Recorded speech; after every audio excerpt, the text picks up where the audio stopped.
انت راضي عن الشكل اللي انت موجود بيه في السوق دلوقتي، ولا في احسن من كده، ولا في اقل من كده، ولا انت كنت بادي مثلا بشكل عامل ازاي، رحت فين؟ احكي لنا المسيرة دي يعني. راضي، طبعًا راضي الحمد لله رب العالمين. وصلنا لحاجات كويسة جدًا جوّه مصر وبرّه مصر. يمكن إحنا الbusiness model اللي بنقدّمه ما فيش منّه حد بيشتغله professional way في مصر غير شركتين 3. هل ده سقفنا أو ده اللي إحنا عايزينه؟ لأ، ده نقطة. يعني إحنا دي أول خطوة في اللي إحنا عايزة تروحه، إن هي تبقى شركة ليها خدمات أكتر، وكل خدمة ممكن تتوسع إن تبقى شركة أصلًا تحت umbrella لوحدها. يعني الموضوع في لسه فيه طموح سنين، كبير. لسه فيه سنين عشان نعرف نوصل له بشكل كويس.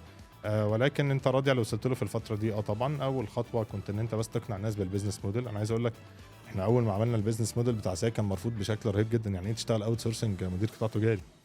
لأ، تعالَ اشتغل جوّه وخُد profit share لو عايز. يعني لو أنت مشكلتك في فلوس، تعالَ خُد profit share. مم. فهي ما كانتش المشكلة دايمًا في كده، كانت المشكلة في إن أنت عايز تعمل الموديل ده.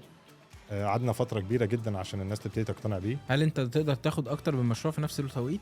إحنا already بنعمل ده. يعني انت معاك كام مشروع دلوقتي؟ حاليًا مشروع، وبس مشروع واحد اللي إحنا already بنديره حاليًا، ولكن معانا 3، 4 مشاريع خلاص بإذن الله يطرحوا في حاجات آخر السنة، في حاجات أول السنة الجاية بإذن الله. يعني